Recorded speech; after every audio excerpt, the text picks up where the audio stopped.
بسم اللہ الرحمن الرحیم نحمدہ ونصلی علی رسولہ الکریم اما بعد قال النبی صلی اللہ علیہ وسلم من قام لیلۃ القدر ایمانا واحتسابا غفر له ما تقدم من ذنبہ او کما قال علیہ الصلاۃ والسلام۔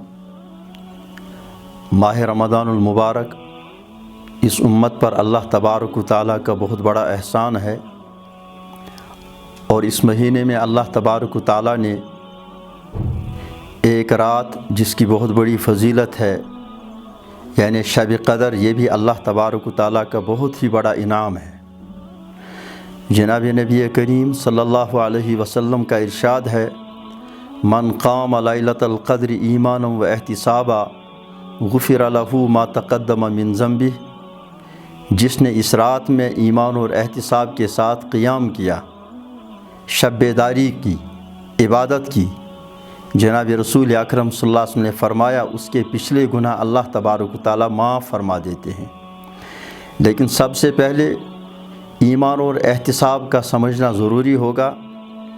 ایمان کہتے ہیں جس کے عقائد صحیح ہوں، اور احتساب کہتے ہیں جس کی نیت صحیح ہو۔ ہر عمل کو قبول کروانے کے لیے انسان کے لیے عقیدے کا ہونا ضروری ہے، جس کو ایمان کہتے ہیں۔ اور اسی طرح سے اگر کسی آدمی کا عمل بہت ہی خوبصورت ہو لیکن اس کے عقائد صحیح نہ ہو، لیکن یہ عمل قابل قبول نہیں ہے۔ اسی طرح سے اگر کسی انسان کے اعمال تو خوبصورت ہیں، عقیدہ بھی صحیح ہے، لیکن نیت صحیح نہیں ہے، تو یہ عمل بھی قابل قبول نہیں ہے۔ اس لیے ایمان کو قابل قبول بنانے کے لیے ایک انسان کے لیے ایمان اور احتساب کا ہونا ضروری ہے۔ تو اسی لیے جناب رسول رحمت صلی اللہ علیہ وسلم نے فرمایا، من قام لیلۃ القدر ایمانا واحتسابا غفر له ما تقدم من ذنبہ، جس نے اس رات میں ایمان اور احتساب کے ساتھ قیام فرمایا، اللہ تبارک و تعالیٰ اس کے پچھلے گناہ معاف فرما دیتے ہیں۔ اور قرآن کریم میں اللہ تبارک و تعالیٰ کا ارشاد ہے، لیلۃ القدر خیر من الف شہر، یہ رات 1000 مہینوں سے افضل رات ہے۔ اگر اس رات میں کوئی آدمی ایمان اور احتساب کے ساتھ عبادت کرتا ہے، گویا کہ اس نے 1000 مہینوں کی عبادت کا ثواب حاصل کر لیا، تو وہ 1000 مہینے تقریباً 83 سال اور 4 مہینے کا عرصہ ہوتا ہے، تو اتنا ثواب اللہ تبارک و تعالیٰ اس کو عطا فرما دیتے ہیں۔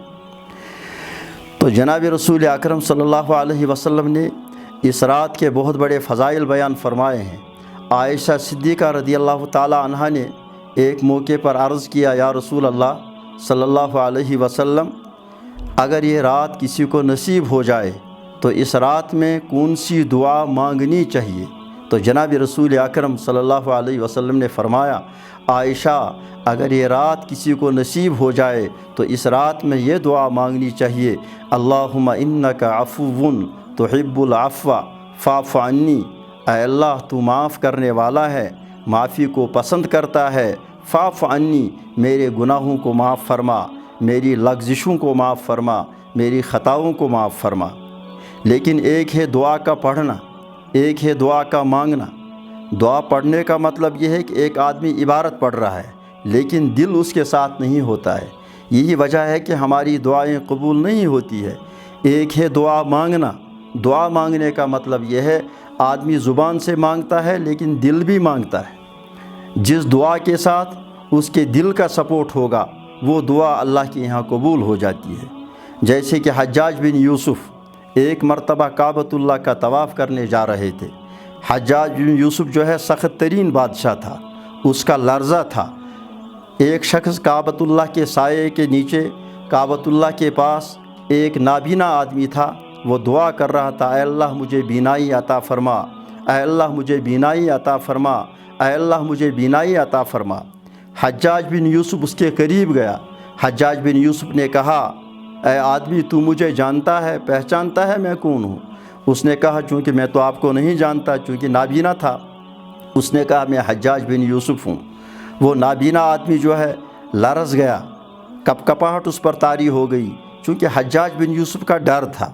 تو حجاج بن یوسف نے کہا، مجھے کعبۃ اللہ کا طواف کرنا ہے، میں طواف کر کے جب واپس آؤں گا اگر بینائی واپس آ گئی ہوگی تو میں چھوڑ دوں گا ورنہ قتل کر دوں گا۔ اس آدمی پر لرزہ طاری ہو گیا، وہ چلا چلا کر، رو رو کر، گڑ گڑا کر اللہ کی بارگاہ میں دعا کرنے لگا، اے اللہ، ابھی تک بینائی کا معاملہ تھا، اب جان کا بھی معاملہ ہے۔ تو اب رو رو کر وہ اللہ سے مانگنے لگا۔ اللہ تبارک و تعالیٰ نے اس کی بینائی کو واپس لوٹا دیا۔ یعنی اب اس کی دعا اس کے مانگنے کے ساتھ دل بھی اس کے ساتھ مانگ رہا تھا، اللہ نے دعا قبول فرمائی، اللہ نے اس کی بینائی بھی واپس لوٹا دی۔ تو اس لیے اللہ سے دعا مانگنی چاہیے۔ مانگنے کا مطلب یہ ہے کہ دل سے مانگنا چاہیے، اور اللہ سے جتنا مانگو اتنا اللہ تبارک و تعالیٰ عطا کر دیتے ہیں۔ ایک ہے دنیا کے لوگوں سے مانگنا۔ دنیا کے لوگوں سے جب ہم مانگتے ہیں وہ ادھر سے پہلے پوچھتے ہیں بتاؤ کیا لائے ہو، لیکن جب اللہ کا بندہ اللہ سے مانگتا ہے، اللہ تبارک و تعالیٰ یہ سوال نہیں کرتے میرے بندے کیا لائے ہو، اللہ تبارک و تعالیٰ فرماتے ہیں میرے بندے کیا لینے آئے ہو، تو اللہ تبارک و تعالیٰ عطا کر دیتے ہیں۔ جتنا اللہ سے مانگیں گے اتنا اللہ تبارک و تعالیٰ عطا کر دیتے ہیں۔ ایک مرتبہ میدان عرفات میں ایک شخص اللہ تبارک و تعالیٰ سے مانگ رہا تھا، لیکن وہ اللہ تعالیٰ سے اپنی دعا میں 5 کروڑ روپیہ مانگ رہا تھا۔ ایک آدمی وہاں سے گزرا، اس نے کہا نادان اتنا زیادہ مانگتے ہو؟ اس نے کہا جاؤ جاؤ، میں تم سے نہیں مانگتا ہوں، میں اپنے پروردگار سے مانگتا ہوں، اس کا خزانہ بڑا وسیع ہے، اس سے جتنا مانگو اتنا دیتا ہے۔ تو اللہ تبارک و تعالیٰ دینے میں کوئی کسر نہیں چھوڑتے جب بندہ پروردگار عالمین سے مانگتا ہے۔ لیکن مانگنے کا طریقہ کیا ہے؟ مانگنے کا طریقہ یہ ہے جس طرح سے بچہ اپنی ماں کے ساتھ ضد کرتا ہے اور اپنی ماں کو کوئی چیز مانگتا ہے، ماں پہلی مرتبہ اس کو ڈانٹتی ہے، اس کو انکار کرتی ہے، لیکن بچہ اپنی ماں کے ساتھ چمٹ جاتا ہے۔ جب تک وہ اپنی ماں سے لیتا نہیں، اپنی ماں کو نہیں چھوڑتا، ماں اس کو گود میں اٹھاتی ہے، چومتی ہے، پھر وہ چیز اس کو دے دیتی ہے جو وہ اپنی ماں سے مانگتا ہے۔ اسی طرح اللہ تبارک و تعالیٰ کے ساتھ جو آدمی چمٹ جاتا ہے، اس کے دروازے پر بیٹھ جاتا ہے، اس کی چوکھٹ پر بیٹھ جاتا ہے، اللہ تبارک و تعالیٰ سے مانگتا ہے، اللہ تبارک و تعالیٰ اس کو خالی نہیں کرتے، اللہ تبارک و تعالیٰ اس کو عطا کر دیتے ہیں۔ لہٰذا آج کی رات بہت ہی قیمتی رات ہے، اس رات کے بہت بڑے فضائل ہیں۔ اللہ تبارک و تعالیٰ اس رات میں گناہوں کی مغفرت فرما دیتے ہیں۔ ہم سب گناہوں میں لت پت ہے، پوری امت کے لیے ایک پیغام ہے، ایک انعام ہے کہ ہر فرد اس رات میں اس رات کو قیمتی بنانے کے لیے اللہ کے سامنے رو رو کر اللہ سے مانگے، اللہ تبارک و تعالیٰ عطا فرما دیں گے۔ اور بہت سارے لوگ جو اس رات میں قیام نہیں کر سکتے ان کے لیے بھی معاملہ ہے، وہ عشاء کی نماز باجماعت پڑھیں، تراویح کی 20 رکعتیں باجماعت پڑھیں، وتر کی نماز باجماعت پڑھیں، اور اس کے بعد صبح کو اٹھ کر تہجد پڑھیں، سحری کھائیں، اور اس کے بعد اللہ تبارک و تعالیٰ کی طرف رجوع کریں اور صبح کی نماز باجماعت پڑھیں۔ اللہ تبارک و تعالیٰ ان کو بھی قیام لیل کا ثواب عطا فرمائیں گے۔ اللہ تبارک و تعالیٰ ہمیں اس رات میں عبادت کرنے کی توفیق عطا فرمائے، اس رات کو قیمتی بنانے کی توفیق عطا فرمائے، اور یہ رات ہم سب کے لیے نجات اور مغفرت کا ذریعہ بنے۔ وآخر دعوانا ان الحمد للہ رب العالمین۔